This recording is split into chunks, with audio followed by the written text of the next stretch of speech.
हाँ तो साथियों, नेक्स्ट प्रैक्टिस सेट आ चुका है जी के करंट अफेयर का। इसमें मोस्टली जो क्वेश्चंस हैं वो बेसिक लॉ कॉन्स्टिट्यूशन से हैं और बाकी के क्वेश्चन जनरल नॉलेज यानी कि जनरल क्वेश्चन हैं। शुरुआत करते हैं पहले क्वेश्चन के साथ। पहला क्वेश्चन है हमारा, भारतीय संविधान का निम्नलिखित में से कौन सा अनुच्छेद यानी कि कौन सा आर्टिकल राज्य विधायिका के वार्षिक वित्तीय विवरण से संबंधित है। तो सही जवाब हो जाएगा हमारा, 4 ऑप्शन दिए गए हैं। आर्टिकल 202, जी हाँ साथियों, article number 202 option number D, जो कि राज्य विधायिका के वार्षिक वित्तीय विवरण से संबंधित है। तो आर्टिकल 202।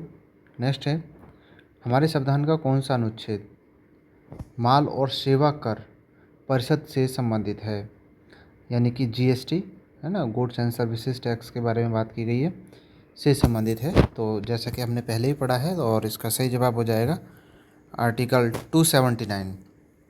आर्टिकल 279 यानी कि option number A, option number C 279 E है जो वह जीएसटी से संबंधित है। नेक्स्ट क्वेश्चन आता है अपना क्वेश्चन नंबर 43 में। प्रैक्टिस सेट के हिसाब से 43 नंबर पर है, लेकिन हमारा क्वेश्चन नंबर 3 यही, निम्नलिखित में से किसने सभी के लिए एक जाति एक धर्म, एक जाति एक धर्म और एक ईश्वर का नारा दिया। 4 ऑप्शन दिए गए हैं। सही जवाब हो जाएगा हमारा ऑप्शन नंबर ए, श्री नारायण गुरु। जी हाँ साथियों, श्री नारायण गुरु ने एक जाति एक धर्म और एक ईश्वर का नारा दिया। भारत को एक सूत्र में बांधने के लिए, सभी जाति समुदाय धर्म के लोगों को एक सूत्र में बांधने के लिए ये नारा दिया गया। नेक्स्ट क्वेश्चन 44 यानी कि क्वेश्चन नंबर 4। इसके अलावा हम और भी ऐसे प्रैक्टिस सेट लेके आते हैं, जैसे कि हिंदी का हो गया। तो इन प्रैक्टिस सेट के लिए आप हमारे यूट्यूब चैनल को सब्सक्राइब कर लीजिए। जी हाँ साथियों, क्वेश्चन है, भारत में वन्यजीवियों और वनस्पतियों की सुरक्षा के लिए बनाया गया महत्वपूर्ण कानून कौन सा था। तो वन्यजीव संरक्षण अधिनियम, बिल्कुल जैसा कि बोलने से ही पता लग रहा है, संरक्षण अधिनियम 1972। 1972 में जो वनस्पतियों के लिए और वन्य जीवों की सुरक्षा के लिए बनाया गया महत्वपूर्ण कानून था, जो कि अब तक कार्यरत है। नेक्स्ट है, फरवरी 1924 में असहयोग आंदोलन के बाद निम्नलिखित में से किसने केंद्रीय विधानसभा में एक प्रस्ताव पेश किया जिसमें राष्ट्रीय मांगों के रूप में जाना जाता है। तो उस समय पर 1924 में मोतीलाल नेहरू जी थे। उन्होंने अपना एक राष्ट्रीय मांगों का जो प्रारूप का जो प्रस्ताव था वह केंद्रीय विधानसभा में पेश किया था, यानी कि अंग्रेजों के समय पर असहयोग आंदोलन के बाद। नेक्स्ट आता है, प्राचीन भारत के निम्नलिखित में से किस विदेशी यात्री ने हर्षवर्धन, एक राजा रहे थे हर्षवर्धन, के विवरण दिया है। तो चाइनीज़ यात्री आए थे एक हेनसांग, उन्होंने इनके विषय में उस काल के समय को दर्शाया है और राजा हर्षवर्धन के समय और उनके बारे में बताया। तो ऑप्शन नंबर बी हमारा सही जवाब हो गया। नेक्स्ट है, हकीक ए हिंद ग्रंथ का लेखक कौन है। तो इसका सही जवाब हो जाएगा, 4 ऑप्शन दिए गए, अमीर खुसरो, अब्दुल वाहिद विलग्रामी, रब्न ए अरबी और मलिक मोहम्मद जायसी। ऑप्शन नंबर बी हमारा यहाँ सही जवाब हो जाएगा, अब्दुल वाहिद विलग्रामी थे। उन्होंने हकीक ए हिंद ग्रंथ को लिखा। ठीक है। नेक्स्ट आता है, किस राष्ट्रकूट के शासन में एलोरा, अजंता एलोरा है जो, एलोरा की गुफा, एलोरा में जो पत्थरों को काटकर एकाश्म कैलाश मंदिर का निर्माण करवाया गया था। तो सही जवाब हो गया राजा कृष्ण के समय पर, राजा कृष्ण फर्स्ट के समय पर कैलाश मंदिर का निर्माण किया गया और जो एलोरा है पर्वत, उनके पत्थरों को काटकर ये सब किया गया। ठीक है। नेक्स्ट क्वेश्चन की तरफ चलते हैं। उत्तर प्रदेश राज्य चुनाव आयोग पंचायती राज और स्थानीय निकाय नियुक्ति और सेवा की शर्त नियम वर्ष में स्थापित किया गया। तो ऐसा हुआ था, जी साथियों, जैसे कि हम आर्टिकल भी पढ़ते हैं तो हम देखते हैं उसमें 1994 में हुआ था ये, और उत्तर प्रदेश का राज्य चुनाव आयोग बना था क्योंकि राज्य चुनाव वाला जो है, जिसमें जिसमें पंचायती राज के बारे में बात की गई है। 1994 में पारित हुआ था ये। इसी के साथ चलते हैं नेक्स्ट क्वेश्चन की तरफ। भारतीय संविधान के संदर्भ में निम्नलिखित में से किस विषय को राज्य सूची में संवर्धित सूची में स्थानांतरित किया गया है? ठीक है, राज्य सूची से। तो सशस्त्र बलों को नहीं, सशस्त्र बल केंद्र पर हैं। वनों को हो सकता है। नागरिकता, ये भी केंद्र का अधिकार है। विदेशी मामले भी केंद्र के पास हैं, यानी कि वन। तो सही जवाब हो जाएगा हमारे पास वन। वन की जो संरक्षण के बारे में बात की गई है वह केंद्र और राज्य दोनों मिलकर करेंगे, तो इसलिए ये संवर्ती सूची में आ गया। अब केवल राज्य सूची का विषय नहीं है। इसी के साथ बढ़ते हैं नेक्स्ट क्वेश्चन की तरफ। नेक्स्ट क्वेश्चन है 51, यानी कि क्वेश्चन नंबर इसके हिसाब से 11 नंबर है। निम्नलिखित में से कौन सा भारत में मनाए जाने वाला फसल कटाई के उत्सवों में से नहीं है?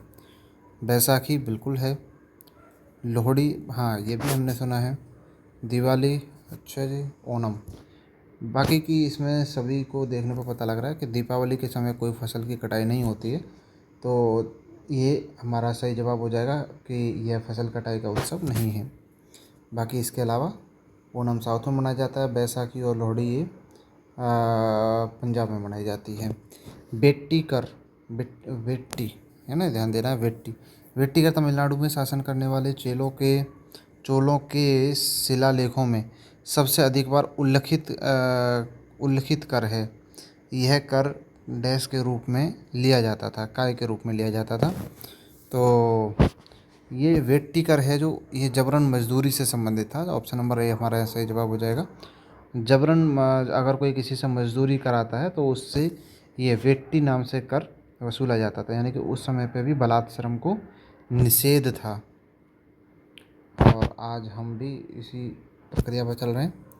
नेक्स्ट है, किस संगठन द्वारा भारत में औद्योगिक उत्पादन सूचकांक IIP प्रकाशित किया जाता है? तो सही जवाब हो जाएगा केंद्रीय सांख्यिकी कार्यालय, ऑप्शन नंबर बी, केंद्रीय सांख्यिकी कार्यालय CSO।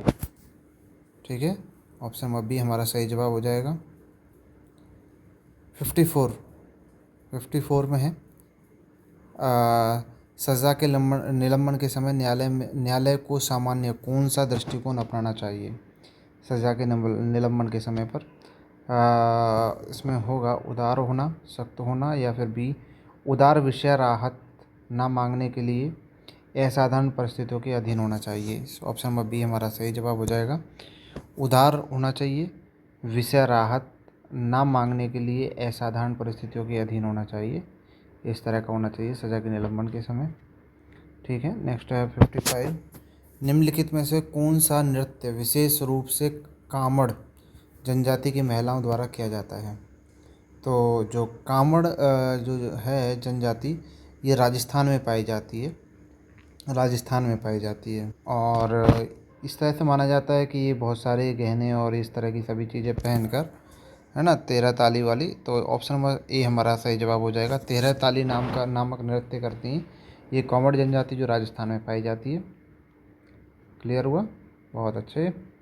नेक्स्ट आता है ग्राम सभा। डैश क्षेत्र में रहने वाले सभी वयस्कों की सभा होती है, तो किसकी सभा होती है? यानी कि पंचायती सभा होती है। ग्राम सभा में जो होती हैं ये पंचायती सभा तो होती हैं। क्लियर हुआ।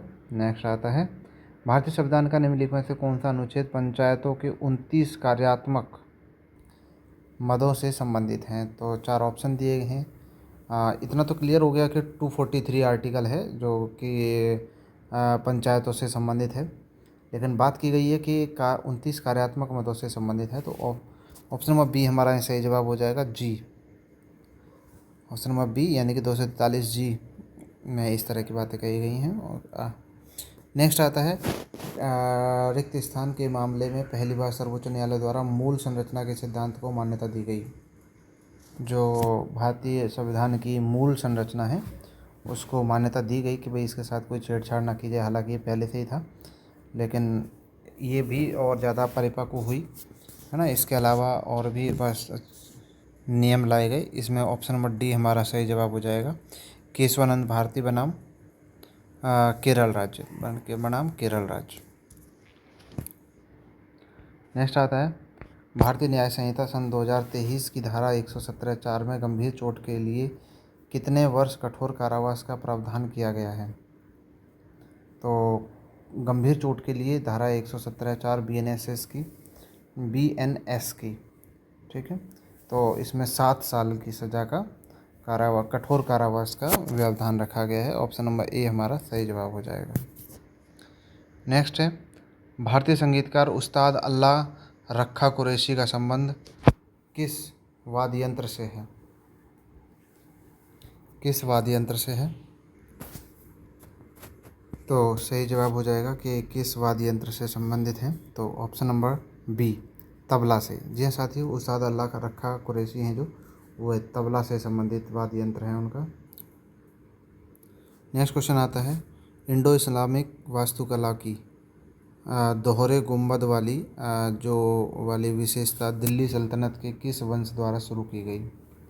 ठीक है, दोहरे गुंबद वाले के बारे में बात की जा रही है। तो दोहरे गुंबद के लोधी वंश के द्वारा शुरू की गई। ऑप्शन नंबर बी हमारा सही जवाब हो जाएगा। नेक्स्ट आता है, किस खिलाड़ी को फ्लाइंग सिख के नाम से जाना जाता है? जैसा कि हम सभी जानते हैं, हाँ बहुत मोस्टली सभी जानते हैं, मूवी भी आई थी मिल्खा सिंह जी की और ये नाम था, इनका नाम दिया गया था। नेक्स्ट है, अप्रत्याशित व्यय को पूरा करने के लिए भारत के आकस्मिक कोष से अग्रिम प्रदान करने का अधिकार किसके पास है? भारत की आकस्मिक निधि के बारे में बात की गई है और इसका केवल अधिकार है जो वह राष्ट्रपति जी के पास है, भारत के राष्ट्रपति जी के पास। क्लियर हुआ, क्लियर हुआ, क्लियर हुआ। नेक्स्ट आते हैं, नेक्स्ट चलते हैं। भारतीय संविधान के संदर्भ में मौलिक कर्तव्यों के संबंध में निम्नलिखित में से कौन सा कथन सही है? ये संविधान के संदर्भ में बोल रहा है, ठीक है, और ख़ास तौर से मौलिक कर्तव्यों के बारे में। इसे संसद के कानून द्वारा लागू नहीं करवाया जा सकता। हाँ हो सकता है। अभी हम सभी को सही मान के चलेंगे, फिर अंतर छाटेंगे। सही का ही पूछा है हमसे। कानून की अदालत में विचार योग्य नहीं है जब इसका उल्लंघन किया जाता है। सुना तो कुछ ऐसा ही है। कानून की अदालत में दंडनीय होता है जब इसका उल्लंघन किया जाता है, ऐसा भी हो सकता है। 42वें संविधान संशोधन द्वारा शामिल किए जाने के बाद संशोधन किया गया। तो इसमें सही जवाब हो जाएगा हमारा ऑप्शन नंबर सी, ठीक है, ऑप्शन नंबर सी हो जाएगा सही जवाब। जी हाँ साथियों, और जो हमारे कर्तव्य हैं उसके लिए कोई सज़ा नहीं है, लेकिन ये एक कर्तव्य के तौर पर कहा गया है कि आपको ऐसा नहीं करना चाहिए, ऐसा करना चाहिए, है ना। जैसे बहुत से लोग देश से संबंधित गंदगी फैलाते हैं, गंदगी फैलाना मना है, लेकिन उसके लिए कोई ऐसा दंड का भी प्रावधान नहीं है, लेकिन एक कर्तव्य है कि हम लोगों को गंदगी नहीं फैलानी चाहिए। नेक्स्ट आता है, निम्नलिखित में से किस त्यौहार का संबंध अरुणाचल प्रदेश से है? अरुणाचल प्रदेश से है, त्यौहार के बारे में बात की गई है यहाँ। तो अरुणाचल प्रदेश से सोलुंग, उगादी, वांगला, पोंगल, है ना। पोंगल तो तमिलनाडु से संबंधित है, अरुणाचल प्रदेश के बारे में बात की गई है, अरुणाचल प्रदेश। ऑप्शन नंबर ए हमारा सही जवाब हो जाएगा, सोलुंग। सोलुंग नामक जो त्यौहार है ये अरुणाचल प्रदेश में मनाया जाता है। जी हाँ बिल्कुल।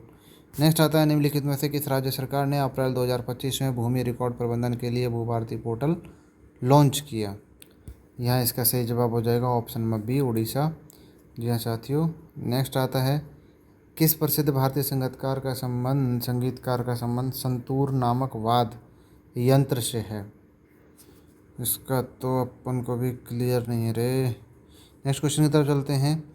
रोग उत्पन्न करने वाले सूक्ष्म जीवों को क्या कहा जाता है? तो रोगजनक कहा जाता है जो सूक्ष्म जीव होते हैं। ओके नेक्स्ट चलते हैं। निदेशक तत्व डैश में उल्लिखित अनुदेश पत्र से मिलते जुलते हैं।